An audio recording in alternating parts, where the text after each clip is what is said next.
driving, either there's a fire truck, I think it's called fire truck, or like there's like police next to me. I don't know if it's just me, but it's like every single time that I leave the house, that I'm driving, or that I'm going somewhere, I have to see it. Like there can't be just one day where it's nothing going on and the world is peaceful. Anyways, I kind of wanted to go into like a little story time with you guys. This event already passed, but I think it'd be good to kind of put it out there so that in case any of you guys who have kids, like little babies, infants, and have not experienced this, and you never know when it could happen. It could happen to my child again, it could happen to your child, it could happen to somebody else's child and they're going through it, but you saw this video so you could give them a little bit of advice. So yeah, I just kind of wanted to do like a little story time with you guys and talk about when my daughter had got a virus. And this virus is called bronchiolitis. It's not bronchitis, it's bronchiolitis. Okay, what is bronchiolitis? So bronchiolitis is when your, I think it's called bronchioles or bronchioles, I don't know what they're called, but your respiratory tubes get very inflated, like inflated, I don't know what, inflamados, okay, inflamados. They get very swollen. And it normally whoever gets this respiratory virus, it kind of falls into that group. It mainly runs in babies, infants, younger kids, and typically in the winter time. So sadly, my baby girl, she caught this virus. We didn't know, and obviously, like, I think no parent would expect to have this coming their way. But what happened is this. So it was on a Sunday. My sister-in-law, I think, had barely opened her phone line. Like, she had barely started, and since she had barely started, like, she went to what's it called, to buy a phone line, I guess. Open a line. And when she opened the line, my husband was going to buy me a new phone. Like, he was going to. And so he's like, let's go, I'll go buy you a new phone. And I was like, no. And it was my husband, my sister-in-law, my husband's nephew, my sister-in-law's son, and my daughter and me. Okay, it was 5 of us in the car, and he was like, come in with us, and I was like, no. And I think I was mad because, like, I wanted Chinese food and he didn't want to buy me it, and I was like, no, I'm mad at you. And honestly, I think I was like ignoring him for a while, and he was like, vente, like, come on, let's go. And I didn't listen. So he ended up going inside to the phone store with my sister-in-law, and I just stayed in the car with my daughter listening to music, and then he sent his nephew out to the car. He's like, go get Karina, tell her to come in. And so I did. But this is what I did. You know, you look outside and you're like, oh, it's a beautiful day outside, and it was one of those days where it's like winter time, but it wasn't cold, especially here in South Carolina. Like, you never know if it's gonna be cold or it's gonna be hot or it's gonna be like raining, or you never know, because every day is different, literally. Like, Chicago is more predictable. I think Chicago is more predictable. Like, literally right now it's not like super cloudy, but the clouds are like faded, so you can expect probably maybe rain tonight, tomorrow night, I don't know. But anyways, getting back to the story, right? So I took her out of the car without a blanket, and there was no wind at all, like, when I had took her out. And then we go into the phone store. We're there. My husband's like, oh no, false alarm. Like, I really wanted to get you the phone, but I can't because I don't have a phone line here. Blah, blah, blah. And I was like, okay, whatever. Then, what happened is that, so we ended up leaving after my sister-in-law bought her phone line to start her phone. And we left, and when we were leaving, we step outside, and there's this like really strong wind. Like, it was a strong wind, and it was cold. It was a little bit cold, like out of nowhere. Like, no joke, it was 3 minutes later, and it's really cold outside. After I had just went inside, and there was like no chill, like no wind chill, I think it's called. I was like, what? So, okay, right? So we get into the car. My husband's complaining, oh, you should have took the blanket for her. You should have covered her face, covered her feet. And I was like, you know what? Don't tell me nothing. Don't tell me nothing. Ugh. And then, okay, so we get home. No, lies. We didn't go home. We went to go visit my other sister-in-law.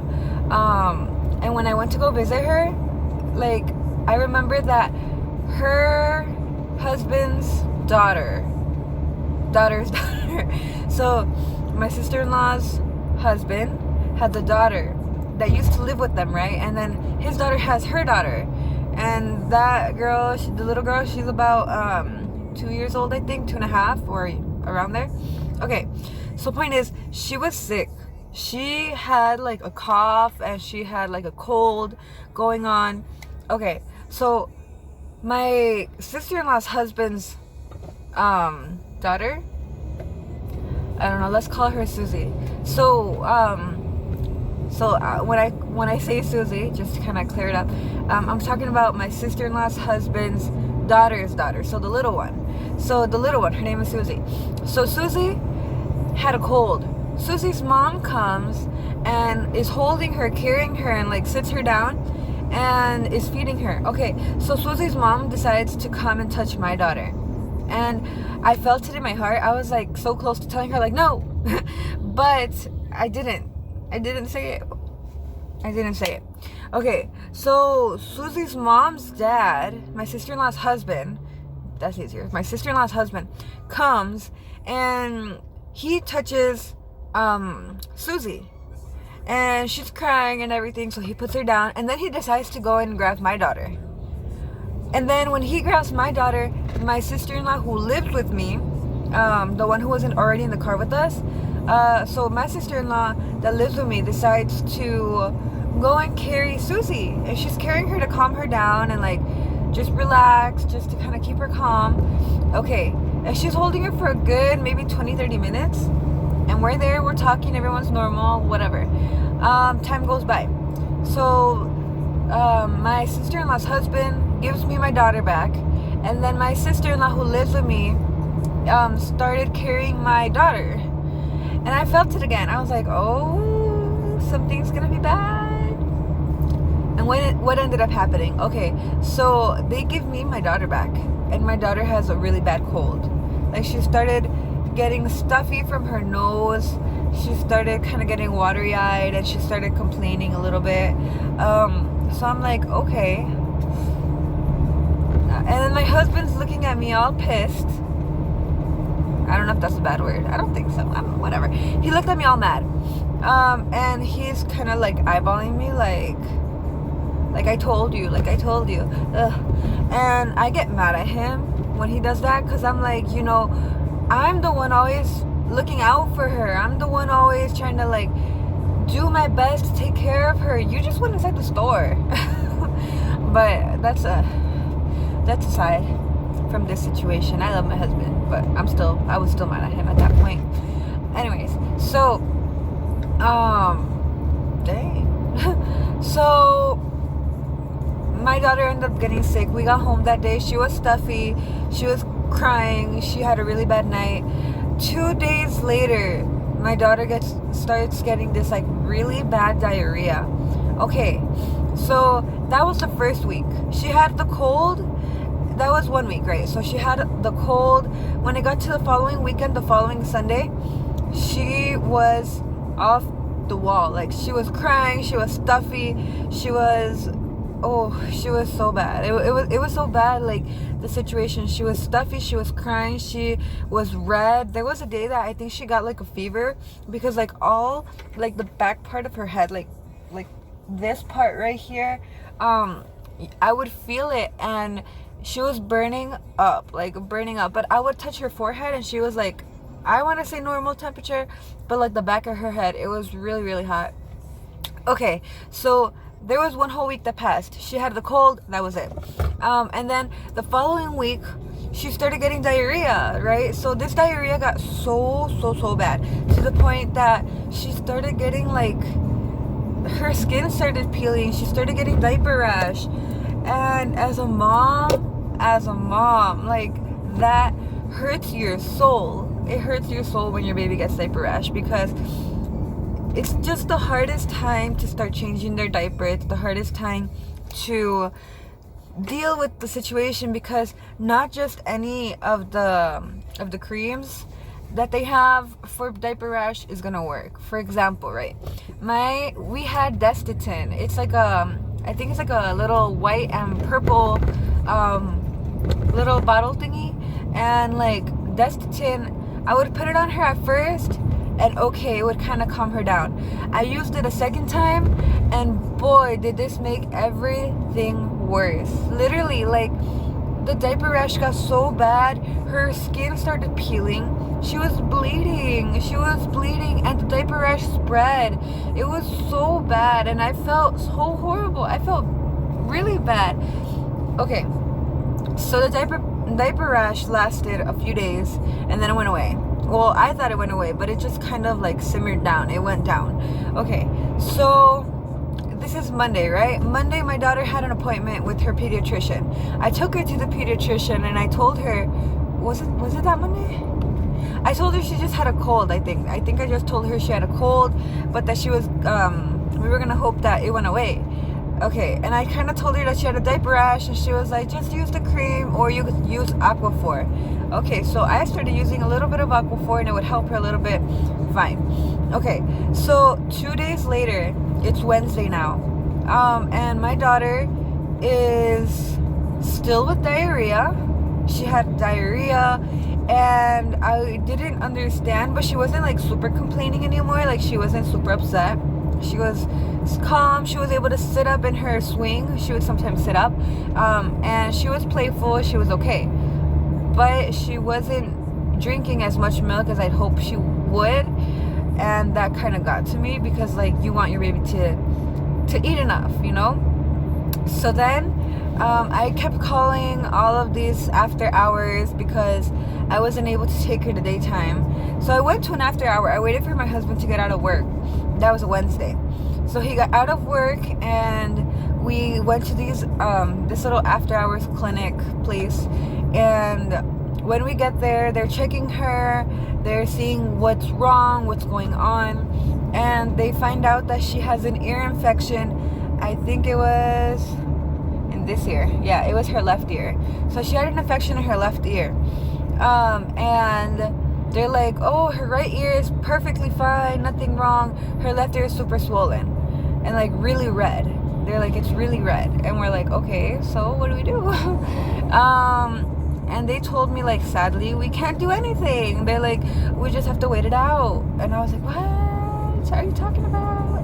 Okay, so mind you, right, like, the diarrhea had already passed a little bit. And so now she has this ear infection. And so they give us antibiotics. I don't remember what it was. I forgot the name of it. But this antibiotic has a lot of side effects or after effects or whatever. It has symptoms. Gives you symptoms. Okay. So we go home. We give her the medicine. She sleeps okay.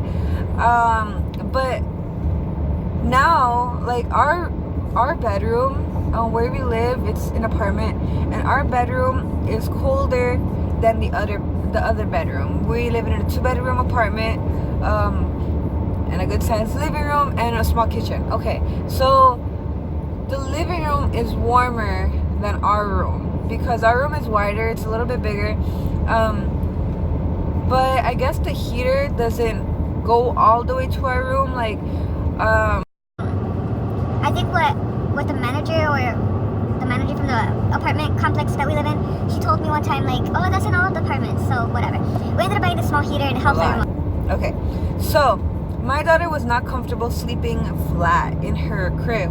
So what I had to do is I had to take her to the living room, and I would put her on her swing, and it helped her for a few days, but that wasn't enough. So I ended up taking her off the swing because my daughter would end up throwing up. Like, I would give her milk and she would wake up throwing up, and that was my fear because, you know, a baby that's throwing up, if you're not there to help them, they could choke on their vomit, you know, and that is what I didn't want. So I ended up putting her in her little chair, like that's on the floor where she could like lean back and sleep. So I put her there, and she did much better. Like, thankfully she did much better. But okay, I wake up the next day, I'm gonna change her diaper, and she, oh, it hurt so much. Like, you're looking at your baby and their diaper rash, oh, her diaper rash was horrible, was absolutely horrible. Like, I didn't even want to change her diaper, but I knew I had to because obviously it's gonna, if I left the diaper there, it's gonna provoke even more diaper rash. But this diaper rash was so bad. So I would change her diaper and I would put Aquaphor, and it kind of helped for a little bit. I ended up doing this mixture of Aquaphor and coconut oil, I think it is, and that helped so much. Like, that within a week, within a week, I think the diaper rash was gone. Okay, so that week went by. So the first week, it was a cold. The second week, it was ear infection and diaper rash because of the symptoms of the medicine that she was given, the antibiotics. Okay, so the third week, on that Monday, since she still had that diaper rash, I told my husband, like, I don't want to wait anymore because it's scary. Like, it's scary to see that it's been 2 weeks and she's still sick, and she's just a baby. Like, she doesn't know what's going on. She doesn't understand, but we do. Like, we know what's going on. We see what's going on, and who's gonna help her if we don't take her to get checked out? You know, like, it was horrible. So, I convinced him, like, that if he didn't go with me, I was gonna take her to go see her pediatrician again. So we ended up taking her that Monday. Okay, so we get there on that Monday, and her pediatrician saw her and told her that what she had, I guess, is normal in kids, like babies her age. Basically she had bronchiolitis, which is a respiratory type of virus. It's like her bronchioles get very sore because of the fact that she's been coughing a lot. Because she was coughing a lot, she was wheezing. Like, you could hear, like, if you were to put your ear by her chest, you could hear that she's kind of like,